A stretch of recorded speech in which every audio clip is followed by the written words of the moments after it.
남과 북이 하나 되는 시간 통일 북소리. 안녕하세요, 김경란입니다. 두 분께 질문을 먼저 드릴게요. 네. 두 분은 북한이 가진 기네스 기록이 몇 개나 되는지 혹시 아세요? 제가 이렇게 방송 들어오기 전에 잠깐 이렇게 딱 스쳐봤는데 어머나. 10개라고 딱 하더라고요. 10개. 네, 10개인데 그중에 정말 특이한 게 뭐가 있냐면 그 인구 비율 군인의 숫자가 세계 1위. 오. 그리고 또 160m 정도의 그 깃발, 네. 가장 높은 깃발이 하나 이렇게 있다 그러더라고요. 그렇구나. 잘하시네요. 저는 모르는데 네. 제 제 생각에는 북한에서 체제 선전을 굉장히 중요하게 생각하니까 좋은 그런 기록들은 많이 자랑하고 있는 것 같아요. 오, 그래요. 네. 그 중에서도 북한이 가장 자랑하고 싶은 기록은 이게 아닐까 싶어요. 그 아리랑 공연에 관련된 기록. 그 기록이 아닐까 싶은데 그게 바로 세계 최대의 인력이 동원된 공연으로 굉장히 유명하잖아요. 자, 오늘의 주인공이요. 바로 이 북한에서 아리랑 공연에서 솔리스트로 활약을 했던 분입니다. 어떤 분일지 저도 정말 궁금한데요. 먼저 화면으로 만나보시죠. 세계에서 가장 많은 인원이 동원된 북한의 집단체조 아리랑 공연. 2002년 김일성의 90회 생일을 기념하여 시작된 아리랑은 연 인원 10만 명 이상이 동원되어 세계 기네스북에 기록되기도 했는데요. 웅장한 카드 섹션과 매스 게임, 태권도와 무용으로 이루어진 아리랑은 보는 사람들이 입을 다물지 못할 정도의 규모를 자랑합니다. 북한 당국 스스로도 세계 공연예술 사상 유례없는 대걸작품이라고 추켜 세우는 아리랑 공연.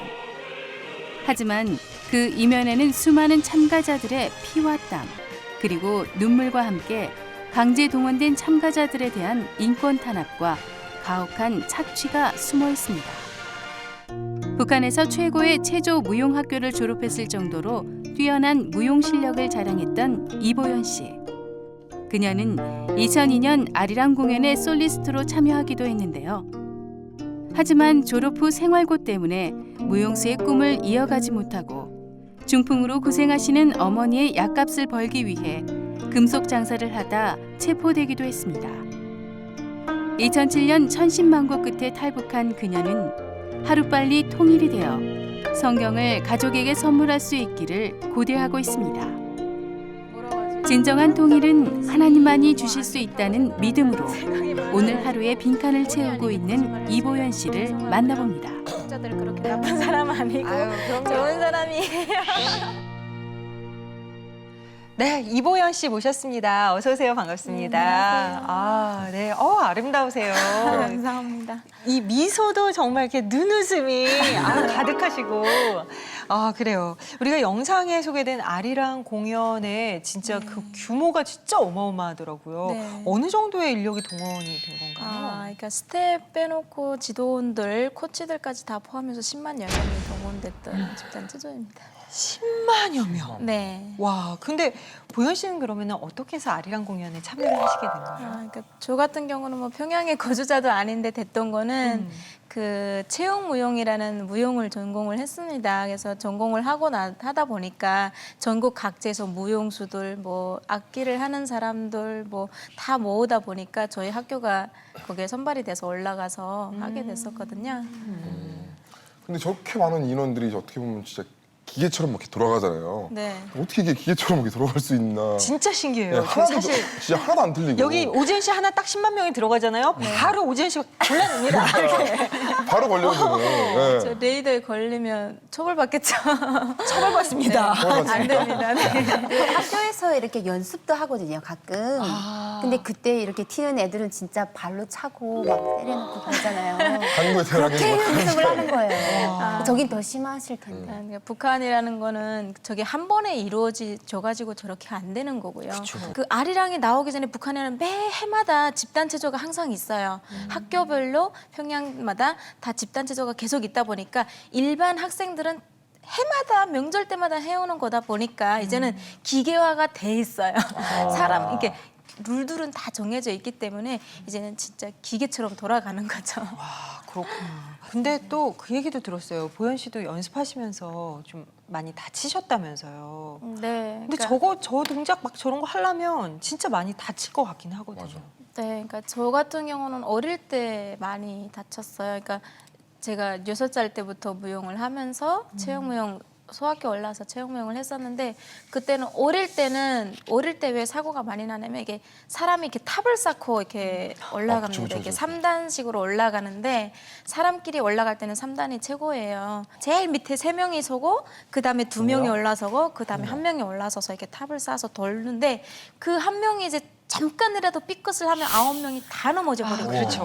그런 곡에 넘어지게 되면 밑에 매트리스를 깐다고 하지만 매트리스 자체가 얼마나 딱딱한지 몰라요.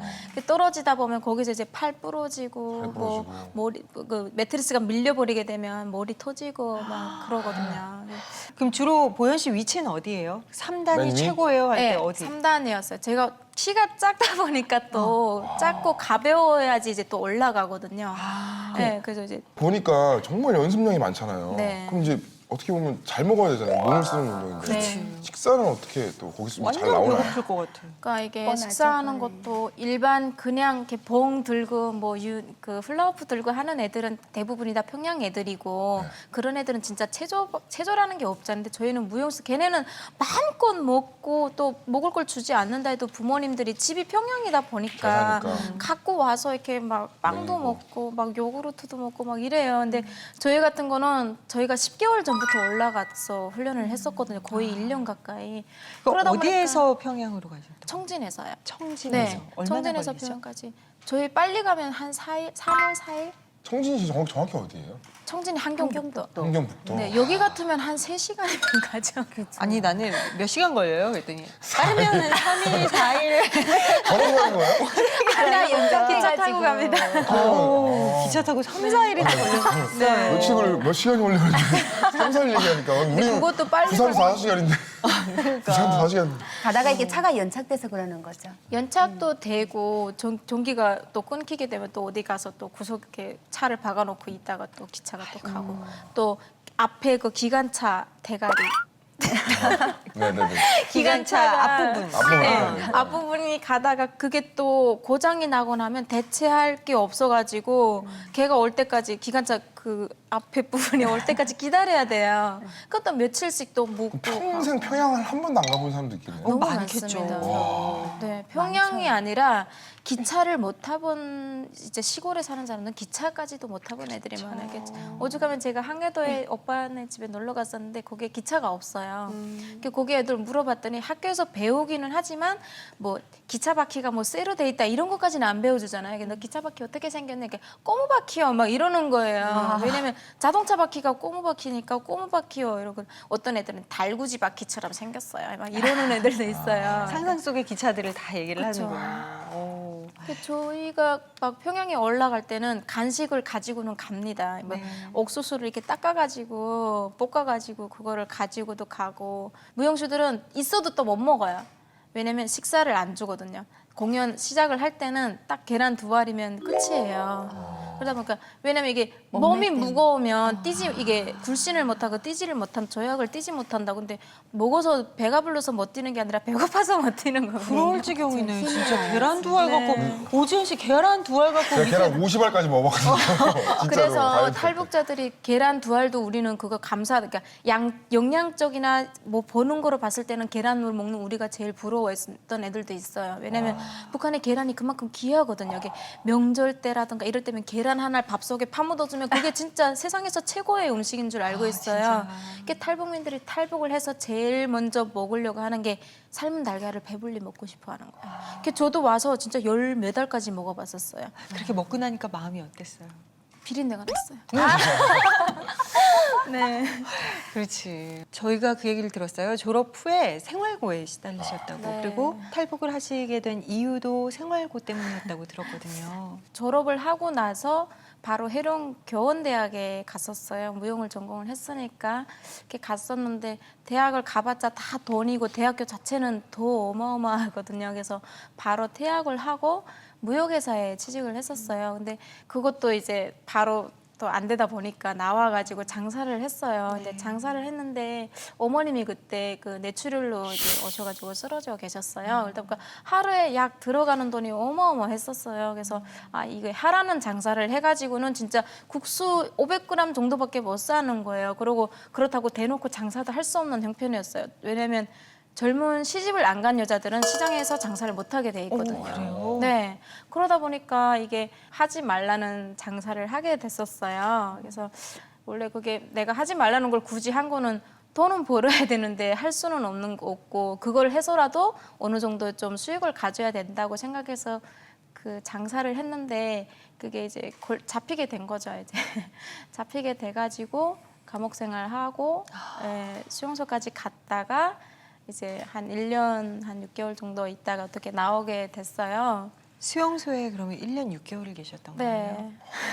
그러니까 구류 생활을 한 8개월 했었고 나머지를 원래는 13년형을 받았는데 감면받아서 8년형을 받았었어요. 거기서 장사 한번 했다고 13년형. 네, 근데 무슨 장사였는데? 금속 장사를 아, 했었습니다. 그러니까 구리랑 이런 네. 법에서 그거는 어느 나라나 그런 거는 단속을 하고 있는 걸로 알고 있어요. 근데 구리팔. 살아야 되니까 그쵸. 내가 그거를 나라의 걸 훔친 거 아니고 시장에서 모으는 사람들 걸 모아서 대거리 장사꾼들한테 준 저는 지금 것뿐이에요. 막 말씀 안 하시길래 마약을 파셨나? 아니 왜냐면 너무 막 그래서 되게 큰 잘못 하시는 줄 알았는데 구리 팔았다는 거. 아니 구리 그거 뭐. 근데 그러게. 그때 제가 그 북한에 있을 때 그 총살 당하는 그 죄명이 그런 죄명이 있었어요. 구리 팔고 이렇게 그런 전기선 골동품, 절단. 예, 전기선 이런 걸로 총살 당하는 사람들도 있었거든요. 그거다. 96년, 5년 이때. 그 굉장히 그때는 위험했던. 그러면 어떻게 거였어요. 보면은 그 실정을 잘 알고 계신 이보현 씨께서는 아 진짜 목숨을 걸고 내가 그쵸. 엄마 치료비 마련하기 네. 위해서는 이건 해야 된다라는 생각으로 하셨겠네요. 그러니까 그때 목적은 먹고 사는 것도 중요했지만 엄마를 살려야 왜냐면 병원 의사들이 왔었는데 딸이냐고 물어보더라고요. 그래서 딸이 맞다고 했더니 포기하라고 어머님 못 사신다고. 그 의사가 포기하라고 했는데도 불구하고 이제 약을 중국 쪽에 그 학교집에 가서 부탁을 해가지고 약을 투여해서 어머니가 1년 만에 일어나 앉으셨어요. 그래가지고 이렇게 혼자 앉아서 이렇게 다니시고 하다 보니까 이제 그거를 약을 계속 해야 되니까 어쩔 수 없이 그 길을 선택을 했었던 거거든요. 저희가 구류돼 있는 거기는 보위부 감옥이 따로 없었어요. 그러다 보니까 경찰서에서 운영하는 그 감옥에 보위부 사건 사람들을 같이 넣었었어요. 그러니까 보위부 사건 사람들이 대부분 종교를 믿었거나 한국행을 중국에 넘어갔다가 한국행을 밟던 사람들이 보위부에서 취급하는 사람들이었어요. 종교를 믿거나 대부분 다 기독교. 네, 다 하나님이죠. 그때 저는 하나님이라는 게 이제 원래 멋듣게 해요. 가만히 딱 이렇게 앉아가지고 머리 딱 숙이고 앉혀놓는 게 그 하루 종일 일과거든요, 감옥에서. 근데 그 사람들이 그래도 몰래 얘기들을 하거든요. 그러면 이제 거기서 한국에 가면 어떻고 중국도 좋긴 하지만 왜 거기 한국이라는데 어디냐고 물어보면 지금 남조선이라고. 그때는 한국이 뭔지도 몰랐거든요.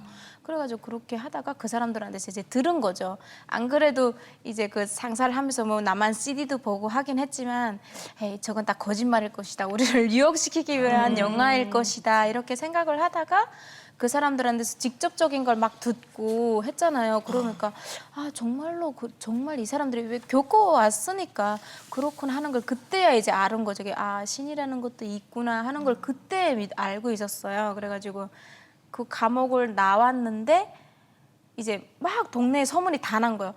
쟤는 어린 나이에 그치 감옥 갔다 와가지고 제 시집 다 갔다는 둥 어떡하냐는 둥. 예, 소문이 그냥 쫙 나버렸어요. 그러다 보니까 이제 막 반감이 생긴 거예요. 나는 먹고 살기 위해서 갔다 온 것뿐인데 내 왜 저 사람들이 눈초리를 받아야 되면 뭐가 잘못한 게 없는데 왜 이래야 되는 너무 억울한 거예요. 그래가지고 집에서 이제 다 가겠다고 아버지한테 말을 했는데 아버지가 못 간다고 해가지고 신발 옷을 제 옷을 다 꽁져가지고 창고에 숨겨놨었어요. 못 나가게 한다고. 내가 중국 가서 돈 벌어가지고 오겠다고 하니까 한 달 동안 집에 gat혀서 살았어요.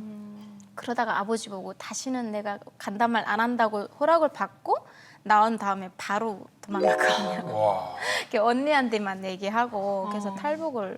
더 궁금한 게 거기서 이제 뭐 하나님에 대해서 얘기를 들었잖아요. 믿음이 생겼어요. 그러니까 잠깐 그 잠깐 부분이 듣는데. 되게 궁금해요. 그러니까 그때는 믿음이 뭔지 이런 걸 몰라요. 북한 사람들 믿음 뭐 믿고 따라가리 뭐 이런 건 알지 믿음을 지키고 뭐 이런 걸 잘 몰라요. 그러니까 그 하나님에 대해서 듣고 막 이렇게 했을 때 아 기독교라는 것도 그때 알았어요. 기독교를 믿었다고. 그때는 그렇게 하더라고요. 종교를 어느 종교를 믿었냐 했더니 기독교를 다 했다고 하더라고요. 그래서 아, 기독교란 것이구나. 그게 십자가라는 걸 그때 알았어요. 그래가지고 그때는 믿는다기보다 아, 기독교라는 하나님이라는 말은 못 들었어요. 그때 그 사람들이 아무리 우리하고 몰래 해도 하나님 소리는 안 하고 기독교를 믿었다고 했어요. 그래서 아, 기독교라는 게 나는 신인 줄 알았어요. 그때. 그래서 아, 이게 기독교라는 게 있으니까 저는 하나님을 모르니까 기독교만 믿는다는 믿음이 그때 있은 거죠. 그러니까 기독교라는 걸 믿으면 내가 어떻게 될 수 있고. 근데 약간 의문을 가졌던 게 기독교를 믿는 사람들이 왜 잡혀왔지? 이런 생각. 그때는 뭐 어떻게 인도 이게 말씀 같은 거 자체를 모르다 보니까 저 사람은 근데 그렇게 신을 믿었다는데 왜 여기 잡혀왔지? 이런 것도 있었어요. 근데 아, 어쨌든 기독교라는 게 있구나, 신이라는 게 있구나 하고 나왔는데 탈북 과정에서 그거를 제가 실제로 진짜 너무나도 지금도 막 그것밖에 저는 할 말이 없는 것 같아요. 탈북 과정에서 그 탈북할 때 그 어떤 집에 이렇게 이틀 동안을 있었어. 비가 너무 와가지고 있으면서 막 이렇게 하고 아, 막 하늘님, 달님, 별님, 햇님, 별님, 달님 이렇게 하면서 기도했어요. 그러니까 무엇이든 붙들고 싶은 네, 마음에. 그러니까 그냥 어쨌든 신이 하늘에 있다는 건 아니까 그게 뭐 하나님인지 예수님인지 모르다 보니까 햇님, 달님, 별님, 하늘님 막 이러면서 기도했어요. 근데 난데없이 비가 막 넘기를 한 이틀 전부터 비가 엄청 오는 장마철도 제가 5월에 넘었거든요. 근데 장마철이 아니었어요. 근데 비가 너무 와가지고 물이 한 1m 넘게 뿌른 거예요. 이렇게 강물이 막 파란색이 아니라 막 흙탕물이 막 되어버리고 그래가지고 아, 이거 어떡하냐고 뭐 건너지 못하지 않느냐고 물어봤더니 비가 와도 건너야 된다. 저쪽에서 지금 차로 와가지고 그날 대기하고 있기 때문에 어쩔 수가 없다. 그래서 한 2시 반부터 비가 딱 멈춘 거예요. 진짜로. 딱 비가 멈춰가지고 그다음 자전거 뒤에 타고 막 나갔어요. 나가가지고 했는데 앞이 하나도 안 보이는 거예요. 진짜로. 이거 어떻게 건너냐고 저기가 어딘지 보이지도 않다 했더니 자기만 따라오면 된다. 브로커가 내 손을 이렇게 잡고 건너기 시작했어요. 근데 안개가 이렇게 강이 이렇게인데 안개가 이렇게 이렇게 손으로 이렇게 건질 것 같은 거예요. 막 하얗게 우리 밥김 정말 가까이서. 네, 밥솥이 따고랑 그 김이 막 이렇게 새잖아요. 그런 게 몽글몽글 흘러가는데 그걸 이렇게 손에 막 또 담을 것처럼 그렇게 해가지고 어쨌든 손을 잡고 무조건 그 길을 건넜는데 너무 무서운 거예요. 막 밑에 돌이 있고 넘어지고 신발까지 신고 건너는데 안 보이지. 아, 이제는 어쩔 수 없다 하고 건너갔는데 어느 다 도착을 했더라고요. 그래가지고 그거 건너가는데 좀 많이 울었어요. 아, 내가 이걸 건너면 이제는 진짜 여기를 못 오는데 아무리 사회가 어떻든지 간에 이 땅을 제가 떠나서 이제 다시는 못 오는 길을 갈 수 있다 생각해가지고 딱 건너가지고 옷을 이렇게 물 짜고 신발도 물 다 털어서 신고 딱 돌아섰는데 브로커가 돈을 받고 있더라고요. 그러니까 브로커도 저를 돈을 받고 이제 한 거죠. 그 돈을 받고 그 브로커가 건너가는 걸 이렇게 딱 쳐다봤는데 그 물안개가 하나도 없어졌어요. 진짜. 그러니까 딱 넘길 때는 안 보이게. 야, 정말 가리워 주신 거네요, 가리워준 완전히. 네, 너무 신기했어요. 저는 지금도 그 생각, 지금도 막 울렁울렁하는데 저가 아무리 하나님을 믿는 뭐 목사님들도 계시고 하시겠지만 그런 거를 눈앞에서 경험한 사람은 저는 없다고 생각을 해요. 어떤 간증을 하든 간에 왜냐면 그건 하나님을 저는 모를 때고 그냥 아, 신이라 기독교라는 거 하나를 믿고 건넜는데 그런 걸 눈앞에서 봤잖아요. 그래가지고 아, 이건 진짜 하늘이 도왔다. 아, 진짜 그때 생각하면 지금도 막 떨려요. 저는 그런 걸 눈앞에서 봤다는 것 자체가 너무 감사한 것 같아요. 그래요. 그렇게 해서 이제 정말 제대로 알지는 못했지만 어쨌든 나를 이끄시고 나를 이렇게 인도해 주신 그쵸. 하나님의 그 도우심 속에서 내가 저강을 건넜구나라고 네. 해서 중국에 와서 그러면은 이제 아, 그게 하나님이구나, 예수님이구나를 알게 되신 거예요. 네, 중국에 와서 네. 제가 바로 저는 한국을 올 생각을 안 하고 네. 중국에 가서 그 집에 들어갔는데 그 사람이 여기 있으면 잡힐 확률도 있고 하니까 한국으로 보내주겠다고 그게 또 대한민국인 줄은 그때 알았어요. 그냥 한국이 남조선이 한국인 줄 알았고 대한민국이란 건 또 그때 알았거든요. 북한에 보게 되면 대한민국 쌀이 있어요. 그때 대한민국 쌀 이름인데 내가 그랬었거든요. 왜냐면 그거 대한민국이라는 쌀 포대가 나왔을 때 저는 아 이게 유엔이나 미국 같은 데서 대한민국이라는 고장의 쌀이구나 이렇게 저는 알고 있었어요. 대한민국 보낸다고 해가지고 대한민국이 쌀 이름인데요 했더니 그게 아니라고 남조선이 대한민국이라고 하는 거예요. 그래서 바로 저를 한 2달 만에 그 공동체로 보냈어요. 그래서 아 이거 그래요 저는 갈게요 했는데 간 곳이 그게 하나님의 인도하시는 그 공동체로 간 거죠 제가. 거기서 이제 예수님 다 영접하고 거기서 이제 하나님을 알게 되고 중국에서 성경을 이제 공부. 네. 그래서 이제 중국에서 정확히 이제 하나님을 알고 네. 성경 말씀도 이제 접하게 되고 네. 그러면서 이제 신앙을 키워가게 되셨군요. 그렇게 해서 이제 자연스럽게 남한으로 올 수가 있었던 건가요? 네, 어땠나요? 그렇죠. 아, 그러니까 그 공동체 생활을 하면서 이제 옮겨졌는데 제가 영접을 늦게 했잖아요. 네. 근데 제가 한국에 와가지고 그때 생각한 게 있어요. 왜냐면 공동체 생활을 제가 한 1년을 했어요. 왜냐면 가가지고 한 3개월이면 바로 갈 줄 알았는데 2008년도에 올림픽이 있다 보니까 그게 베이징 올림픽. 네, 다 이게 막 검열이 너무 심해지다 보니까 딱 묶어놓은 거예요. 움직이지 못하고. 그래서 거기에서 갇혀 있으면서 엄청 막 간다고 하는 적도 있고 나는 이게 못 가면 빨리 난 딴 데로 가겠다고 한 적도 있고 막 그랬었어요. 근데 그게 보니까 그때 이제 시인을 하면서 그때 제가 회개했던 게 내가 그렇게 예수님을 안 믿고 늦게 영접을 하다 보니까 예수님이 이제 저를 시험에 두시고 더 거기서 이렇게 막 믿음을 키워주셨던 것 같아요. 그래서 제가 거기서 성경을 2번 썼어요. 필기로. 구약, 신약 다 해서. 성경을 2번 쓰고 성경을 3번 읽고. 근데 저뿐만이 아니라 거기 있던 8명이 다 그렇게 했었거든요.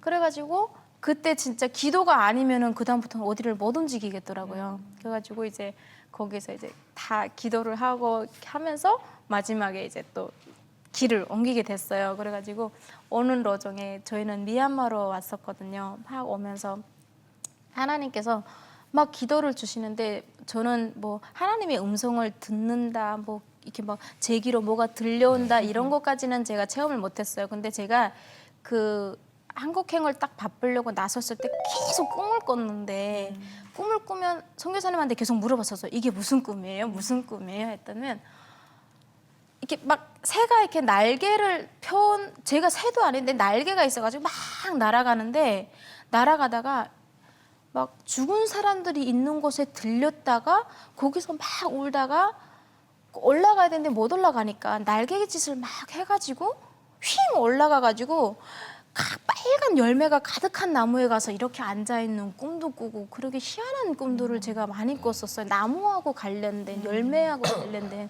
그랬더니 선교사님이 네가 이제 잘 가게끔 이제 눈앞에 미리 보여주시는 거다 그러시더라고요. 그래가지고 제가 진짜 이렇게 차를 타고 오고 있는데도 그 경찰들이 검열을 하는 데가 있어요. 근데 그 경찰이 올라서 총도 다 차고 있었어요. 그래가지고 그때 막 이러고 막 도와주세요, 도와주세요 막 이러면서 진짜 울면서 막 기도하고 있었어요. 근데 진짜 그 사람이 올라와서 그 운전수하고 조수를 검열하면서 그 옷가지를 조금만 탁 쳐도 바로 4명이 그게 다 숨어 있었던 거예요. 근데 그냥 내려가는 거예요.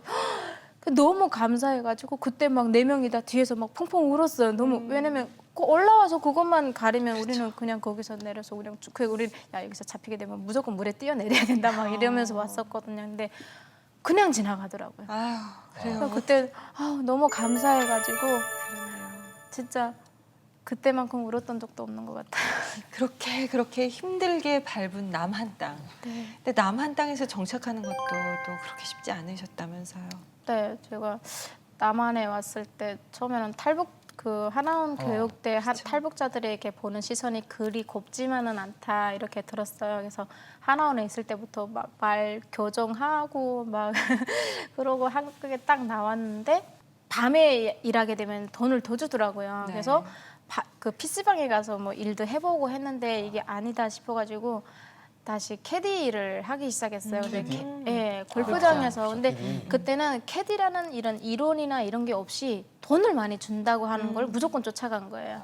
제가 캐디를 선택한 이유 중에 하나가 또 다른 일을 하게 되면 아침에 출근을 했다가 저녁에 들어오면 항상 혼자가 되잖아요. 그러면 나만의 시간을 가지니까 계속 울고 막 우울증이 오고 막 그렇죠, 그렇죠. 예, 혼자 있으니까. 막 엄마 아빠 생각이 나고 어떡하고 있을까 막 이런 생각이 너무 나는 거예요. 그래서 이게 나만의 시간을 없애야 되겠다고 생각을 하고 이제 그 일을 하기 시작한 거예요. 그래서 남편분도 남한분이시라면서요. 네. 어떻게 아, 만나신 진짜요? 거예요? 어. 그런 게 와 좀 남남북녀네. 남남북녀네. 네. 잘생기셨어요? 어떻게 네, 만나셨어요? 잘생겼어요. 오지은 씨보다 잘생기셨어요? 솔직히 말했어요. 네, 솔직히. 진짜 잘생겼어요.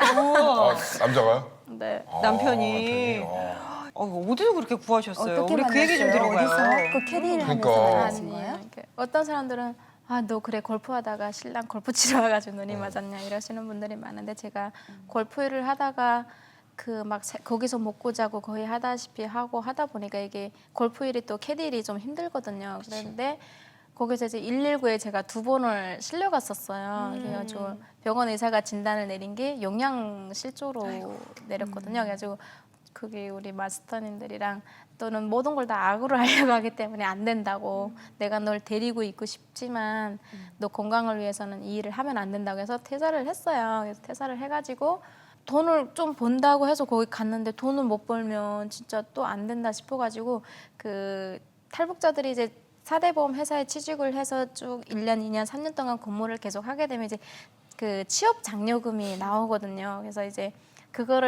그거라도 타면서 일을 해야 되겠다 싶어가지고 사대보험 회사를 취직을 하게 된 거예요. 그래가지고 신랑이 일하는 사업장에 이제 면접을 가게 된 거죠. 그래서 면접을 딱 갔는데 거기서 이제 나는 탈북자라는 사실을 밝혀야지만 그 돈을 제가 가질 수가 있으니까 그래서 탈북자고 이렇게 했는데 한다고 했더니 신랑이 그래 한번 일을 해보자고 해가지고 거기서 이제 일을 하게 된 거죠. 근데 거기가 이제 다 남자 직원들이었어요. 그래가지고 저희 신랑이 약간 좀 착해요 또. 그래서 하는 소리가 잘생기고 착하고. 보아스를 만났네요. 그래가지고 그래가지고 저희 신랑이 각 이렇게 쭉 저한테 와가지고 하는 소리가 여기 다 남자들이고 한국 생활 그러니까 도와준다고 얘기해 준 거예요. 그래서 여기 한국에 남자들 다 믿으면 안 되고 자기만 믿으라고. 네. 아니야 강아지도 안 되고 나만 믿어. 아니야 자기도 믿으라고 안 네. 했어요. 그래가지고 여기 막 어디 술자리랑 가자고 해도 근데 제가 술을 못 먹어요. 그래가지고 술을 먹으러 어디 가자고 해도 가지 말고 여기 남자들 항상 조심해야 된다 그런 거예요. 그래서 알았다고 그러고 그냥 거기서 일을 했어요. 근데 한 몇 개월 일을 했는데 뭐 직장의 직원들이 아니라 이제 본인이 이제 저를 이제 낚시질을 한 거죠. 다른 직원들이 아니라 그렇게 돼서 만나게 돼가지고 결혼까지 했는데 결혼하기 전에도 사실 신랑은 저를 이제 결혼을 전제로 만난 게 아니었어요. 그래가지고 사귀자고 하면서 이제 결혼은 조금 그러니까 다 그러더라고요. 제가 어느 정도의 연애 기간이 있어서 서로 알 건 알아가면서 이렇게 결혼을 하더라고요. 근데 저는 그게 싫었던 거죠. 왜냐면 이 사람이 나에 대해서 알고 내가 혼자 있고 막 이렇게 그러면 더 뭔가 막 안 하겠다고 막 나 누울 것 같은 거예요. 그래가지고 나는 안 만나겠다고 결혼 전제가 아니면 저는 안 만나겠다고 바로 나는 결혼 내가 이 나이면 제가 그때 29살이었어요. 그러니까 내가 이 나이 먹고 언제 연애할 나이도 아니고 연애하고 싶은 생각도 아니고 그냥 결혼을 하면 만나고 그럼 안 만난다고 남자친구는 길거리에 깔렸다고 내가 막 그랬어서 그랬더니 신랑이 한 며칠을 계속 이렇게 시간을 더 썼어요. 왜냐면 본인도 그냥 일을 하면서 만난 사이인데 갑자기 결혼 아니면 안 만나겠다고 하니까 본인도 좀 살짝 당황한 것 같아요. 그랬다가 그러면 일단은 결혼 전제로 만나자 해서 만났는데 제가 한 달 만에 제가 10월 달에 취직을 해가지고 1월 달부터 사귀어가지고 3월 달에 바로 어머님한테 데리고 내려갔어요. 나는 만나고 결혼하겠다고 나는 하겠더니 신랑이 막 어쩔 수 없이 저를 데리고 부모님한테 이제 간 거죠. 가가지고 처음으로 부모님 보는 데서 거기서 인사드리고 결혼을 하지 않으면 저는 안 만납니다 했더니 부모님이 또 이렇게 보더니 그냥 식당에서 이렇게 만났어요. 집도 아니고 그랬더니 어머님이 우리 아들이 어디가 그렇게 좋아가지고 바로 결혼을 하겠다는 애인데 저는 또 무서웠던 게 북한 사람이라고 하고 가족이 없다고 이제 싫다고 반대하면 어쩌나 하고 그래도 어쩔 수 없다 하고 내려간 거였는데 아버님은 조금 재시고 어머님도 어머님은 그래 니들이 좋다면 하시는 거예요. 그래서 너무 감사했는데 마지막에 어머님이 저한테 충격적인 말을 했어요. 그런데 얘야 하는 거죠. 얘들 우리 둘 다 앉아 있는데 만약에 부부가 살면서 싸움도 하고 다투기도 하는데 만약에 싸워가지고 네가 집을 나가면 우리 어디 가서 잤니? 하는 거예요. 네, 그러니까 어머님 아버님 그런 너무 생각이 너무 순진하신 거예요. 그러니까 너무 순수하시네요. 네, 그래가지고 만약에 부부싸움을 하면 딴 사람들은 이렇게 친정 엄마한테 가서 하소연하고 그치. 하는데 너는 어디로 갈 거니? 왜 집을 나가면 얘가 찾으러 나가야 되는데 어디로 가면 찾을 수 있을까 하고 그걸 물으시는 거예요. 그래서 저 데리고 오신 목사님이 제 아빠 엄마 하면서 이렇게 다녔었거든요. 그래서 목사님 집에 갈 건데요. 제가 그랬어요. 싸우면 그랬더니 어머님이 막 웃으시더라고요. 그래서 결혼을 승인을 받았어요. 거기서 내려가서 처음 만난 자리에서 결혼 승인 받고 이렇게 신랑하고 올라오는데 아무리 생각해도 또 아닌 거예요. 그래서 이게 결혼 승인 받고 또 뭔가 늦춰지면 나에 대한 허물을 보면 신랑이 또 안 할 것 같은 거예요. 그래가지고 바로 예식장에 데려갔어요. 전화를 해가지고 막 검색을 해가지고 검색도 하셨어. 수원, 네, 왜냐면 예식장을 모르니까 이게 수원 근처에 예식장 가까운 곳에 세 군데를 딱 해서 세 군데 예약하지 말고 들려만 보자. 어떤데 나도 예식장 한 번도 못 가봤어요. 그래서 살살 꼬드겨가지고 데리고 갔어요. 그래서 세 군데 돌다가 저쪽이 제일 낫다. 그냥 예약만 하면 나중에 안 하면 취소해도 된대 하고 데려가서 또 예약을 돈 20만 원 주고 계약을 했어요. 그래서 4월 달에 그렇게 해서 계약을 하고 9월 달에 이제 결혼을 바로 한 거죠. 이거였구나. 진짜. 아니 내가 왜 이보연 씨를 이제야 만난 거야? 이거는 남남부부랑 상관없어. 그런 야 진짜 오 그래요. 그리고 또 지금은 당당하게 이제 탈북민이라는 사실을 밝히고 통일 강사로 활발하게 또 일을 하고 계시잖아요. 강의하실 때 어떤 이야기 주로 하세요? 학생들 위주로 많이 나가긴 하거든요. 그러면 학생들한테 탈북자들 아느냐고 물어보면 모르는 애들도 많고 아는 애들도 많아요. 근데 북한 사람들 그지예요? 그러니까 애들 질문이 대부분 그런 거예요. 진짜 부정적인 거 있잖아요. 진짜 그지들이 많아요. 굶어 죽어요. 막 이러고 뭐 거지들이 많냐. 그리고 진짜 총살을 하느냐. 막 이런 거 그러니까 이상한 쪽으로 막 물어봐요. 그래서 제가 그걸 하면서 깨달은 게 옛날에 우리가 저희 어머님 때나 삼촌 때들 보게 되면 그냥 통일을 해야 된다고 하게 되면 그냥 우리는 한 민족이기 때문에 해야 된다는 이런 의식이 그냥 그 이유 하나만으로 통일을 해야 된다는 이념들이 많았어요. 근데 저는 놓고 보게 되면 이제는 더 잘 살고 더 행복하게 위해서 이제 통일을 해야 된다고 이제 많이 그런 걸로 얘기해요. 왜냐면 막 통일이 되면 막 그지가 된다고 하고 세금 우리 지금도 잘 사는데 왜 세금을 많이 내야 된다고 하고 막 이러거든요. 그러면 그게 아니란다 하면서 통일 비용은 이만큼 드는데 통일되면 이만큼 된대. 막 이런 식으로 하면 애들이 진짜요? 막 그래서 엄마가 반대했자면 진짜 그래요. 그런 말 누가 했어?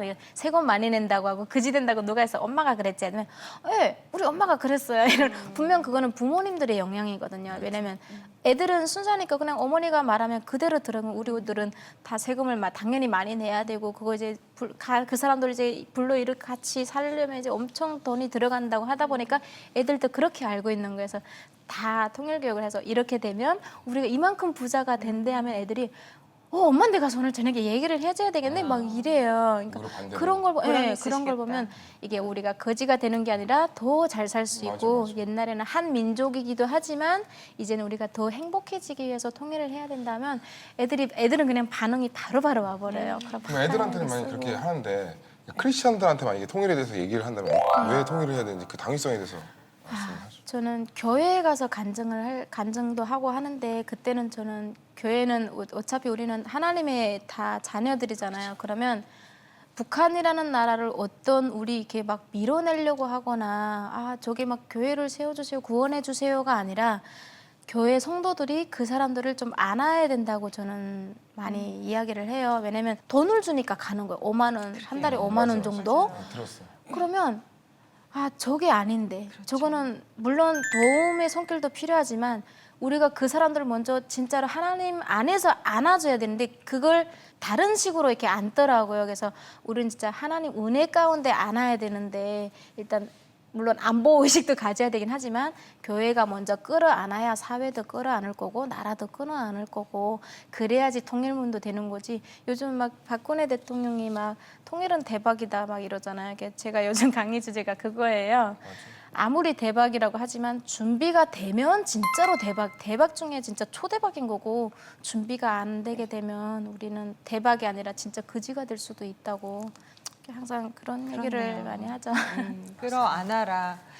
그래요. 그러면 끝으로 통일이 되면 가장 먼저 하고 싶은 일. 저는 통일이 되면 한다는 게 제 능력 안에서 이제 하나님이 그냥 진짜 있다는 거를 북한 사람들한테 알리고 싶어요. 막 교회를 세우고 한다고 하지만 교회 세워봤자 북한 사람들 안 가요. 모르는데 왜 가요? 저처럼 이거는 북한의 김일성 맞아, 역사를 맞아. 왜곡했다고 하니까 남한 사람들한테는 아 북한 사람들이 이런 사람들이니까 이렇게 해주세요 하는 리더 역할. 또 북한 사람들은 모르는데 저는 거기서 살다가 온 사람이잖아요. 그러면 아 남한이라는 것은 이런 것이고 이런 거 할 때는 어떻게 하고 돈 월급 안 주게 되면 월급 타게도 해주고 예, 이런 역할 좀 중간에서 이렇게 서로가 예, 그런 역할을 하고 싶어요. 저는 참 오늘 색다른 느낌을 받았어요. 사실은 뭐 항상 이제 탈북자분들과 이야기를 나눠보면은 남한과 북한에 대한 이야기, 그래 북한 사람, 남한 사람 이런 얘기를 하지만 저 오늘 인간 대 인간으로 맞아요. 느껴졌어요. 그래서 환경이 사람을 만든다라고 이야기를 해서 아 북한 사람들 아무래도 우리의 사고 체계와 조금 다르지 않을까 뭐 이런 생각이 저변에 깔려 있을지도 모르겠어요. 하지만 정말 그냥 그 내면을 보면은 여자와 여자 같은 시대를 살아간 젊은 여자로서 여성으로서 아 우리가 좀 재미있게 이야기를 또 나눌 수 있는 구석이 있구나. 이 여자 되게 매력 있다. 같이 친구 삼아서 이러면 저러면 오손도손 이야기도 정말 나눠보고 끝나고 나서 싶다. 커피숍에서 1시간 더 얘기하고 싶어요. 그런 매력을 제가 느꼈어요. 아, 그거예요, 사실은. 사실은 제가 그 외국인 친구들과 공부할 때는 그런 느낌이 있거든요. 그렇죠. 근데 남한 분들과 대화할 때 그게 안 느껴져가지고 속상했는데 바로 그 느낌이면 그래요. 같이 갈 수 있는 거예요. 맞아요. 진짜. 그렇죠. 예. 같이 운동하는 사람도 있거든요. 근데 운동 1시간 하고요. 수다만 5시간 떨어요. 근데 그게 왜 그러냐면 정말 그 사람과 사람과 통한다는 거잖아요. 근데 지금 만나면서 아 정말 이게 남북이 아니라 정말 만나서 또 예, 인간이 예, 인간이. 또 얘기하면 그렇죠. 또 내가 모르는 얘기도 하면 그래? 그럼 나는 우리는 이런 게 있어. 이렇게 막 이렇게 얘기할 수 있는 그럼요. 그리고 나보다 모르긴 몰라도 여자로서의 그 지혜도 많은 것 같고 이게 뭔가 이분과 같이 있으면 저도 조만간 한 분만 걸리기만 하면 아니, 그래서 그렇거든요. 아니 그러니까 두루두루 참 많은 것들을 새롭게 생각하고 느끼고 이렇게 우리가 남과 북이 하나 될 수 있는 새로운 희망의 접점을 느낀 그런 기분이었습니다. 여러분은 어떻게 함께 하셨나 궁금하네요. 통일북소리 오늘 시간은 여기까지고요. 오늘 나와주셔서 진심으로 감사드립니다. 다음에 또 뵐 날을 기대할게요. 고맙습니다. 감사합니다. 네, 남과 북이 하나 되는 시간 통일북소리 오늘 함께 하신 시간이 여기까지입니다. 다음 시간에 다시 만나 뵙도록 할게요. 고맙습니다. 하은 엄마는 하은이를 임신한 사실을 모른 채 한국에 왔습니다. 탈북 여성이 남한에서 홀로 아이를 키우는 것은 무척 버거운 일입니다. 탈북 후 중국에서 태어난 아이들에게는 기존 탈북민에게 주어지는 혜택이 거의 없기 때문입니다. 저보 엄마인데다 주위에 의논할 사람도 없다 보니 아이가 아플 때가 제일 힘들다고 하네요. 탈북민닷컴은 작은 금액이지만 하은이 앞으로 매달 희망금을 보내려고 합니다. 여러분의 작은 손길이 탈북 미혼모와 아이들에게 큰 도움이 될 것입니다.